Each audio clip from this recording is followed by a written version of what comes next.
नमस्कार दोस्तों, आज हम बात करेंगे देश दुनिया की 25 बड़ी खबरों के बारे में। उससे पहले आपसे अनुरोध है कि अगर आपने हमारे चैनल को अभी तक सब्सक्राइब नहीं किया है तो प्लीज चैनल को जरूर सब्सक्राइब करें और हाँ, वीडियो को अंत तक जरूर देखें और कमेंट में यह भी बताएं कि यह वीडियो आप किस शहर या राज्य से देख रहे हैं। तो चलिए नजर डालते हैं आज की तमाम बड़ी खबरों पर।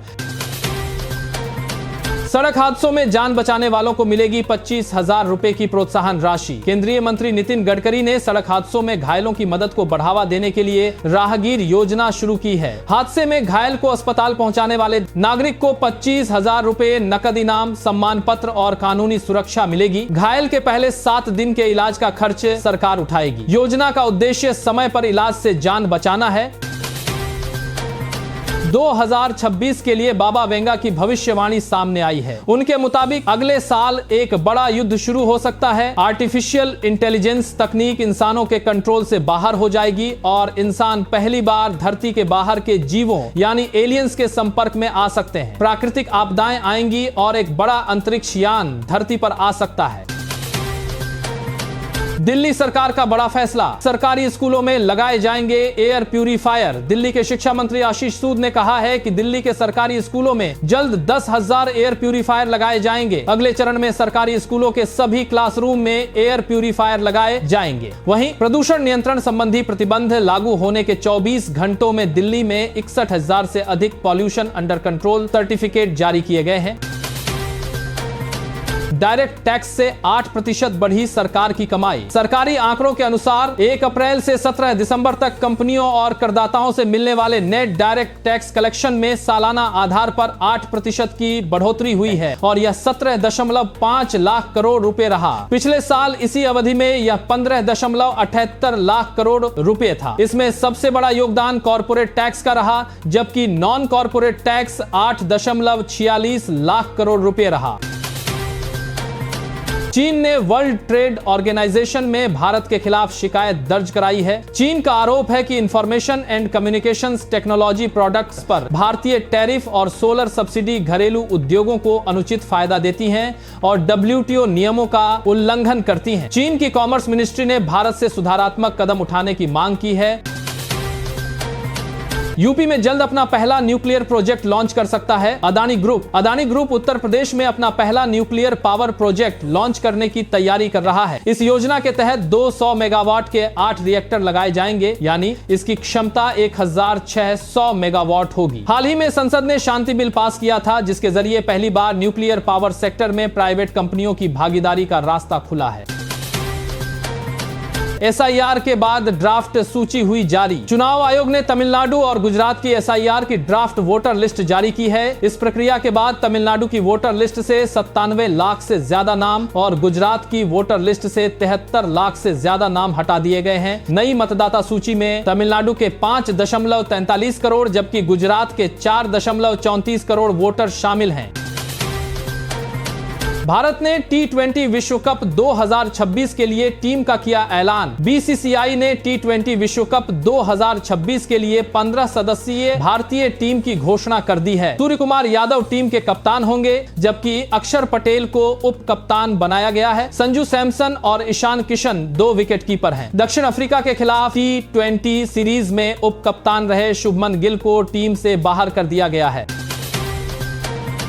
मनरेगा पर बुलडोजर चला दिया। VBG रामजी बिल को लेकर सरकार पर भड़की सोनिया गांधी। उन्होंने कहा, अफसोस की बात है कि सरकार ने मनरेगा पर बुलडोजर चला दिया। सोनिया ने आगे कहा कि सरकार ने न सिर्फ महात्मा गांधी का नाम हटाया, बल्कि मनरेगा का रूप स्वरूप बिना विचार विमर्श किए मनमाने ढंग से बदल दिया। सोनिया गांधी ने वीडियो जारी करके कहा, अब किसको कितना, कहां और किस तरह रोजगार मिलेगा, यह जमीनी हकीकत से दूर दिल्ली में बैठकर सरकार तय करेगी। कई राज्यों के लिए जारी हुआ घने कोहरे और शीतलहर का अलर्ट। IMD ने रविवार को कई राज्यों में कोहरे और शीतलहर चलने की चेतावनी जारी की है। उत्तराखंड, यूपी, हरियाणा, झारखंड, MP, पश्चिम बंगाल, सिक्किम, बिहार, ओडिशा, हिमाचल प्रदेश, राजस्थान और छत्तीसगढ़ में सुबह और रात के समय घना कोहरा छाया रह सकता है। महाराष्ट्र, कर्नाटक, तेलंगाना, बिहार, उत्तराखंड और यूपी में भीषण ठंड पड़ने और शीतलहर चलने की संभावना है। भारत में अंडों में कैंसर कारक तत्व पाए जाने के दावों पर सरकार ने जारी किया बयान। भारतीय खाद्य सुरक्षा एवं मानक प्राधिकरण ने भारत में अंडों में कैंसर कारक तत्व पाए जाने के दावों पर बयान जारी कर इसे भ्रामक अवैज्ञानिक बताया है। FSSAI ने कहा कि ऐसे दावे बेवजह भय फैलाते हैं। भारत में अंडे सुरक्षित हैं। देश भर में 60 से अधिक होटल बनाएगा अदानी ग्रुप। अदानी ग्रुप ने जल्द भारत भर में 60 से अधिक होटल बनाने की योजना की घोषणा की है। अदानी ग्रुप के डायरेक्टर जीत अदानी ने बताया, हमारे एयरपोर्ट और रियल एस्टेट बिजनेस में 60 से ज्यादा होटल होंगे। ये देश के सबसे बड़े होटल पोर्टफोलियो में से एक है। सहारा स्टार होटल को छोड़कर सभी ग्रुप द्वारा बनाए जाएंगे और अदानी ग्रुप अगले 5 वर्षों में अपने एयरपोर्ट्स बिजनेस में कुल 1 लाख करोड़ निवेश करने की योजना बना रहा है। इसके अलावा ग्रुप की 2027 से 2030 तक इसका IPO लाने की भी योजना है।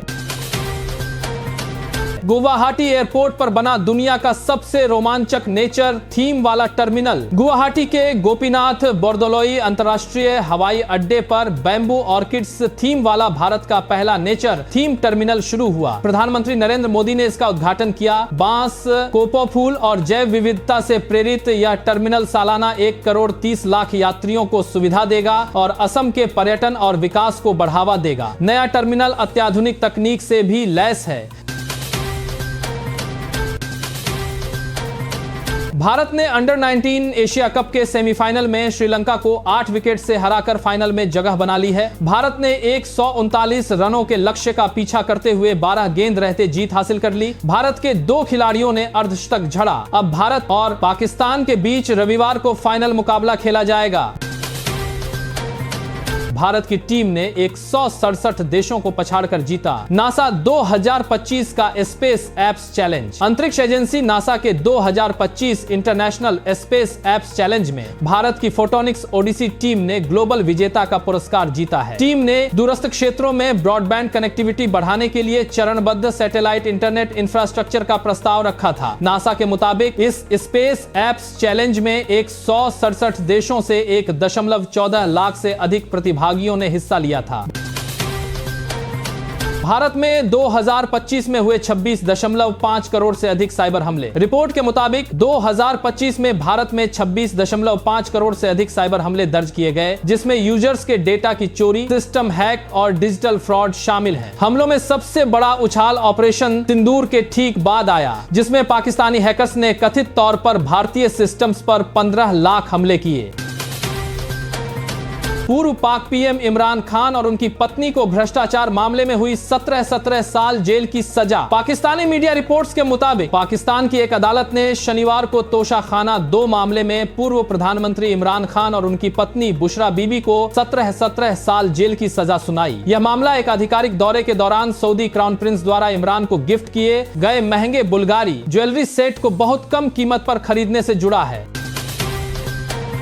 तो ये थी आज की 25 बड़ी खबरें। आपको सबसे महत्वपूर्ण खबर कौन सी लगी कमेंट करके जरूर बताएं और चैनल को सब्सक्राइब करना न भूलें। जय हिंद।